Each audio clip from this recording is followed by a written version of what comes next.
హైదరాబాద్ తాజ్ కృష్ణ హోటల్లో కేంద్ర ఎన్నికల సంఘం అధికారులను కలిశాయి 10 రాజకీయ పార్టీలు. 2023 జనవరి నుండి ఓటర్ లిస్టులో ఉన్న పొరపాట్లను ఈసీ దృష్టికి తీసుకెళ్లామన్నారు నేతలు. గత కొన్ని బై ఎలక్షన్స్ లో ప్రభుత్వ వాహనాల్లో డబ్బు పంపిణీ జరిగిందని ఈసీకి చెప్పారు. బోగస్ ఓట్ల గురించి ఈసీకి వివరించామన్నారు. ఇతర రాష్ట్రాల నుండి ఎన్నికల అబ్జర్వర్లను నియమించాలని కోరామన్నారు.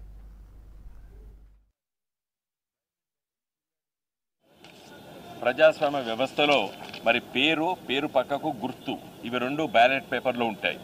ఆ ఈవీఎంస్లో ఉండేటువంటి గుర్తుల పట్ల మాకున్నటువంటి అభ్యంతరాల్ని మేము తెలియజేశాం.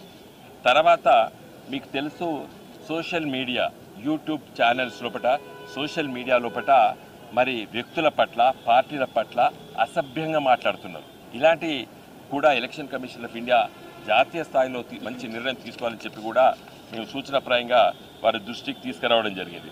చివరిగా నేను లేచి వచ్చినప్పుడు మేము ఏం చెప్పినామంటే, మీరు రిటర్నింగ్ ఆఫీసర్స్ ఉంటారు, ఎలక్షన్ ఆఫీసర్స్ ఉంటారు, వారికి ఎంపవర్ చేయండి. ఫర్ ఎగ్జాంపుల్ వీరు పోటీ చేస్తున్నారు, నేను పోటీ చేస్తున్నా, వీరు పోటీ చేస్తున్నారు, వీరికి డౌట్ వస్తున్నది ఈ అభ్యర్థి నా ఓట్లు దాన్ని ఏమంటారు మీరు రాబరీ చేయడానికి ప్రయత్నం చేస్తున్నాడు కాబట్టి మీరు ఆ చివరిగా కంప్లైంట్ చేస్తే మీరు ఆయనకు ఎంపవర్ చేసి ఆయన పేరు కింద పెట్టండి. ఇది కొంప మునిపేది ఏం లేదు కదా, ఇంకొక ఈవీఎంలో పెట్టండి. కానీ మరి పక్కకే పెట్టేసి ఈ విధంగా చేయడం బాగుండదని చెప్పి కూడా మేము చెప్పి రావడం జరిగేది.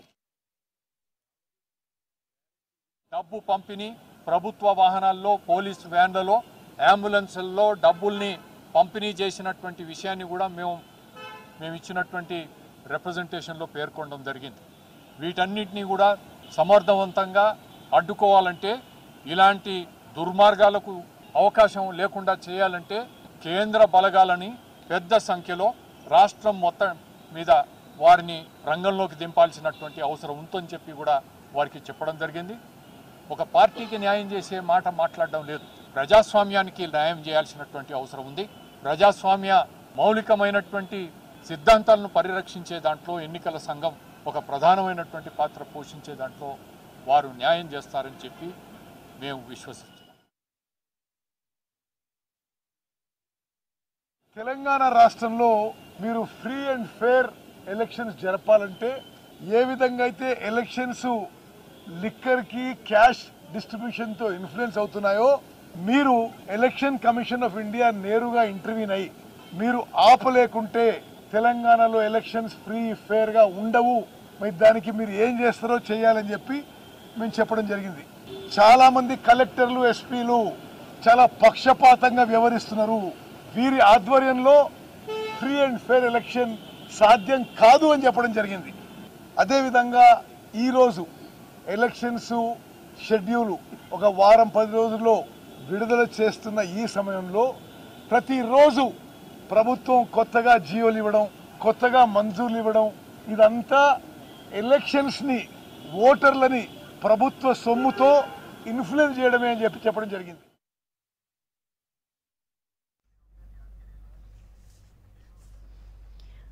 దీనికి సంబంధించి డీటెయిల్స్ తెలుసుకుందాం. యాదగిరి మనతో లైవ్ లో జాయిన్ అవుతున్నారు. యాదగిరి, ఏ ప్రధాన పార్టీలు సిఈసిని కలిసాయి అండ్ ఎస్పెషల్లీ వీరు ఇచ్చిన రిప్రజెంటేషన్స్ ఈ బోగస్ ఓట్ల గురించి కానీ లేకపోతే డబ్బు పంపిణీ వీటి మీద ఎట్లాంటి రెస్పాన్స్ వచ్చింది అవతల నుంచి?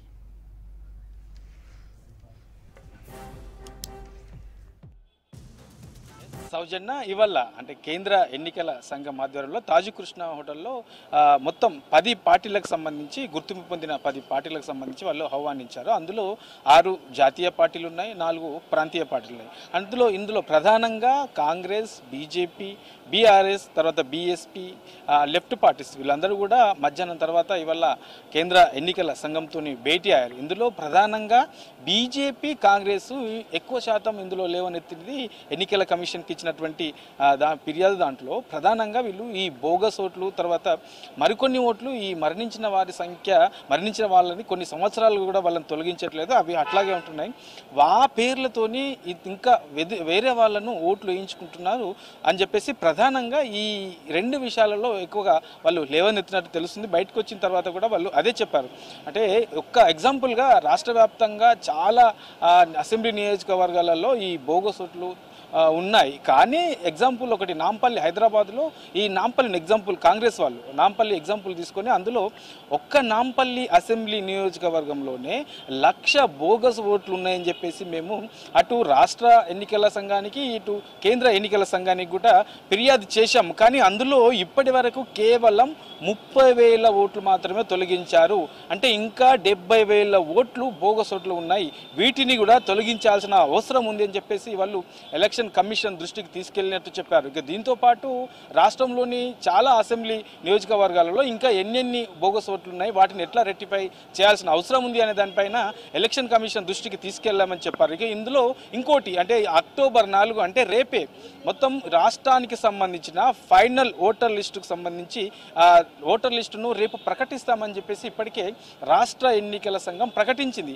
అయితే ఇందులో మొత్తం రాష్ట్ర వ్యాప్తంగా బోగస్ ఓట్ల విషయంలో కానివ్వండి, తర్వాత ఒకే పేరు మీద 2-3 ఓట్లు ఉన్న విషయంలో కానివ్వండి, ఒకే ఇంటి మీద 30 లేక 10 సంఖ్యలో ఓట్లు ఉన్న విషయాలు కానివ్వండి, లేక కొన్ని ఇళ్లలో అతను ఇంట్లో లేకున్నా ఉన్నట్లు క్రియేట్ చేసి ఆ పేరు లేకున్నా ఇతరుల పేర్లు నమోదు చేసి ఓట్లు క్రియేట్ చేసిన ఇట్లా రకరకాలుగా ఉన్నటువంటి ఫిర్యాదుల విషయంలో మొత్తం ఇప్పటి వరకు రాష్ట్రంలో ఎన్నికల కమిషన్కి దాదాపు 23 లక్షల ఫిర్యాదులు ఎన్నికల సంఘానికి వచ్చాయి. అంటే ఇందులో ఇప్పటి వరకు ఎన్నికల సంఘం కేవలం 22 లక్షల పైచిలకు మాత్రమే దీంట్లో ఒక క్లారిటీ ఇచ్చింది, వీటిపైన ఒక స్పష్టత ఇచ్చింది. అంటే ఇంకా 50 లక్షలకు సంబంధించి ఎన్నికల కమిషన్ ఇప్పటివరకు దానిపైన స్పష్టత ఇవ్వలేదు. స్పష్టత ఇవ్వకుండానే ఫైనల్ ఓటర్ లిస్టు ప్రకటన ఎట్లా చేస్తారు?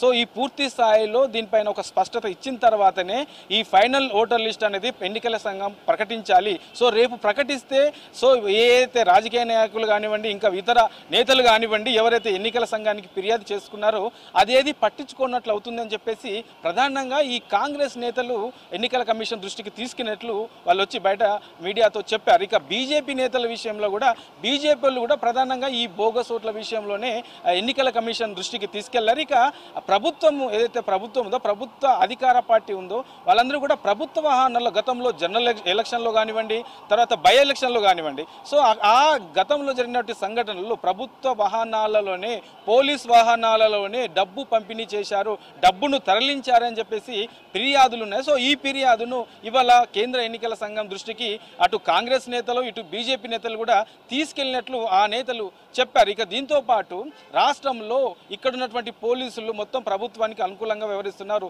ప్రభుత్వం అధికార పార్టీ ఏం చెప్తే అదే చేస్తున్నారు. కాబట్టి ఎలక్షన్ టైంలో కేంద్ర బలగాలను ఎక్కువ మొత్తంలో కేంద్ర బలగాలను రాష్ట్రానికి పంపించాల్సిన అవసరం ఉంది.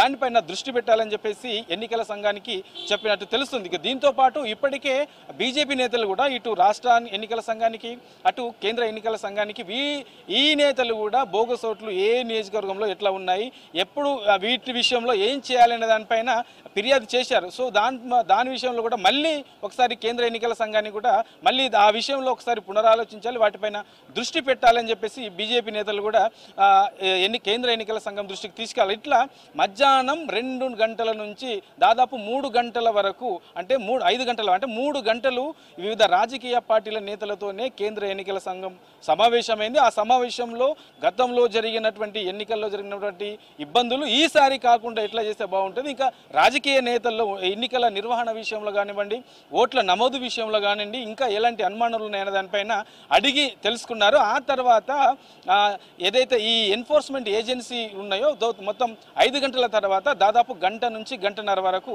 ఈ ఎన్ఫోర్స్మెంట్ ఏజెన్సీలతో 22 ఏజెన్సీలు ఉన్నాయి, వాళ్ళతో అందరితో కూడా దాదాపు గంట నుంచి గంటన్నర వరకు సమావేశమయ్యారు. ఇందులో ప్రధానంగా ఈ డబ్బు తర్వాత మద్యం వీటిని ఎట్లా అరికట్టాలి. సో ఇప్పటి వరకు ఏదైతే ఈ పోటీ రాజకీయ నేతలు ఈ అభ్యర్థులుగా పోటీలో ఉంటారో వీళ్ళందరూ కూడా పార్టీల సభల పేరుతోని సమావేశాల పేరుతోని డబ్బు ఖర్చు పెడతా ఉన్నారు. సో దానిపైన ఎట్లా మీరు నిఘా పెడుతున్నారు, వాటిని అరికట్టాలంటే ఏం చేస్తున్నారు, ఇప్పటి వరకు చేసింది ఏంటి, ఇంకా రాబోయే రోజుల్లో కూడా ఎలక్షన్ షెడ్యూల్ కూడా రాబోతుంది కాబట్టి సో ఎట్లా ముందుకెళ్ళాలనే దానిపైన వాళ్ళతోని కేంద్ర ఎన్నికల సంఘం సమావేశమైంది. వాళ్ళకు కూడా ఆ దిశానిర్దేశం కూడా చేశారు. అంటే ఇట్లా ఒక పక్క రాజకీయ నేతలతోని, మరో పక్క ఏజెన్సీ ఎన్ఫోర్స్మెంట్ ఈ ఎన్ఫోర్స్మెంట్ వాళ్ళతోని ప్రధానంగా మనకు గత ఎన్నికలలో ఒక్క తెలంగాణలోనే 100 కోట్ల వరకు ఈ డబ్బు ప్రభావం అనేది చూపింది అనేది పెద్ద దేశవ్యాప్తంగా పెద్ద చర్చనీయాంశమైంది. సో ఈసారి ఆ డబ్బు ప్రభావాన్ని మద్యం ప్రభావాన్ని తగ్గించాలంటే ఏం చేయాలనే దానిపైన